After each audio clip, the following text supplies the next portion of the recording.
Alguns anos atrás, você deve se lembrar que houve um esforço coordenado por parte da esquerda para cancelar ninguém menos que o Dr. Seuss. Sim, é aquele que escreveu o Lorax e o Gato da Cartola. E isso chegou até o governo Biden. A Casa Branca, inclusive, removeu todos os livros de Dr. Seuss da celebração do Red Across America Day, que acontece anualmente no aniversário do autor. Oficialmente, o crime, entre aspas, de Dr. Seuss, que passou despercebido por boa parte da mídia, foi não incluir pessoas de cor em quantidade suficiente em seus livros infantis. A Universidade da Califórnia chegou a conduzir uma investigação minuciosa sobre o assunto. No final, concluiu-se que, dos aproximadamente 2.000 personagens humanos em suas obras, apenas 45 não eram brancos. Além disso, alguns desses personagens não brancos foram retratados de forma considerada ofensiva por ativistas de esquerda. Como se não bastasse, também foi apontado que Dr. Seuss nem sequer era médico de verdade, sendo comparado ao Dr. Piper da literatura infantil.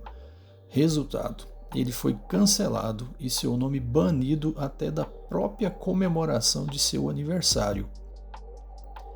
Obviamente, essas justificativas foram apenas pretextos. Qualquer pessoa com o mínimo de compreensão de leitura percebe que Dr. Seuss escreveu parábolas sobre por que o racismo é algo errado e fez isso da forma mais explícita possível. Não estamos falando aqui de mensagens subliminares.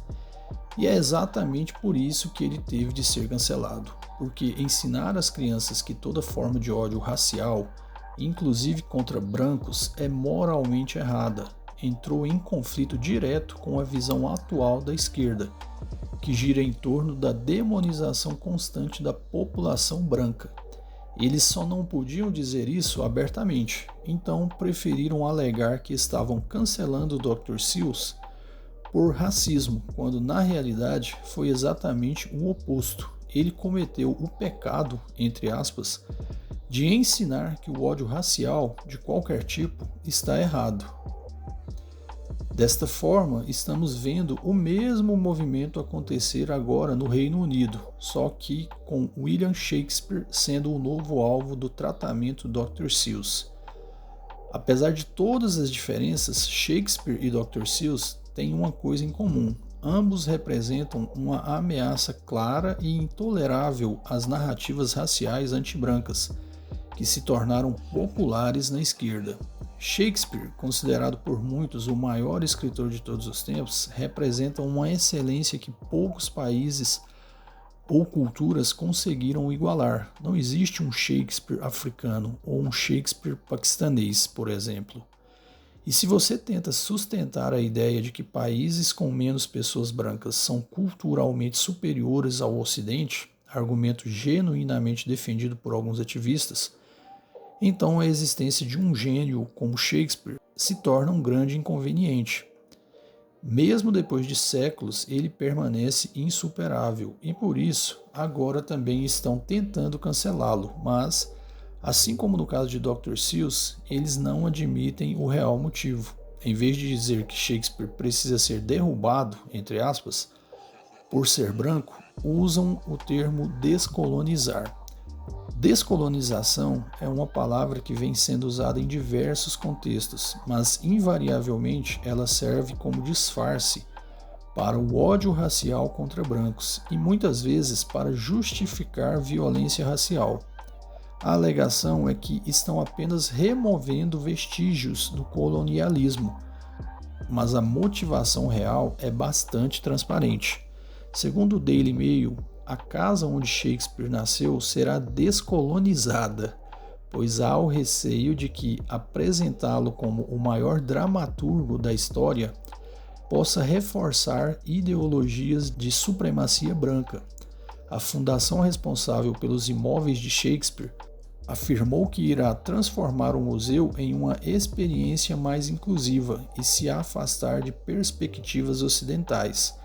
já que suas ideias teriam sido utilizadas para fortalecer ideias supremacistas.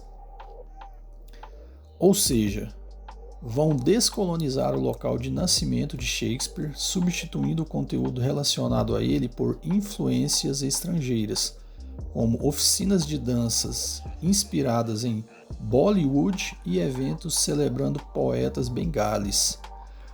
Presumivelmente, também vão retirar objetos temáticos de Shakespeare do museu, substituindo-os por artefatos mais inclusivos.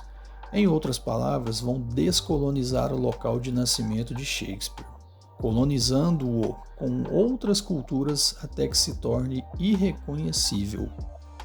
Se a palavra colonizar ainda tiver algum significado, é exatamente isso que estão fazendo. As coisas fazem ainda menos sentido quando você percebe que Shakespeare nem sequer estava vivo quando o Império Britânico começou a se expandir pelo mundo. Quando ele morreu, a Grã-Bretanha estava apenas começando a colonizar a América do Norte. Dizer que Shakespeare é um resquício do colonialismo é tão absurdo quanto dizer que Mark Twain representa a corrida espacial. A cronologia simplesmente não bate. Fui investigar mais a fundo essa campanha de descolonização de Shakespeare e descobri que ela também está bem ativa aqui nos Estados Unidos.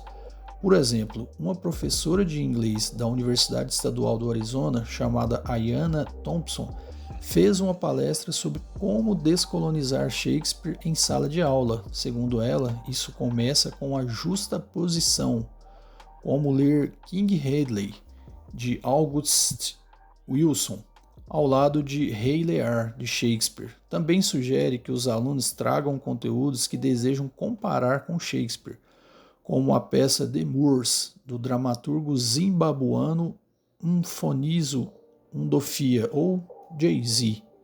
Sim, Jay-Z, porque aparentemente ele já afirmou várias vezes que se considera o novo Shakespeare e cita o autor em entrevistas. Por que não levar isso para a sala de aula?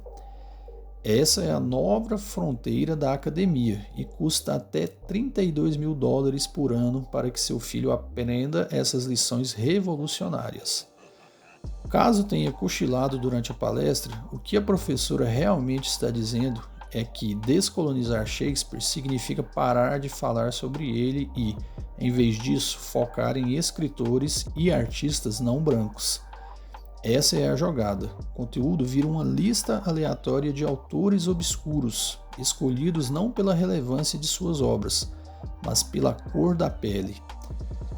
No fim das contas, quando se tira o jargão e as firulas acadêmicas, o que sobra é ódio racial contra brancos, e é exatamente disso que se trata a tal descolonização. Sempre foi. Shakespeare talvez seja o maior escritor de todos os tempos, e isso pode irritar muita gente e contrariar várias narrativas raciais modernas, mas continua sendo verdade, e não importa quantas vezes Jay-Z ou Toni Morrison sejam enfiados no currículo à força ou quantas mudanças façam no museu da cidade natal de Shakespeare, a verdade permanece.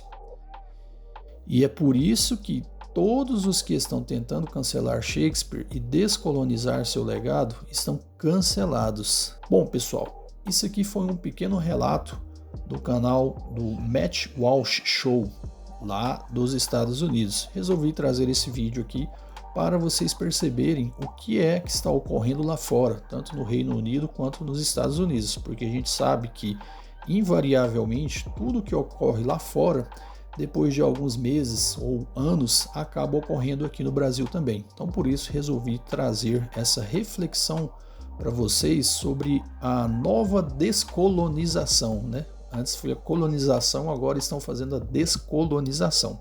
Se vai dar certo ou não, só o tempo dirá. É isso aí e até a próxima.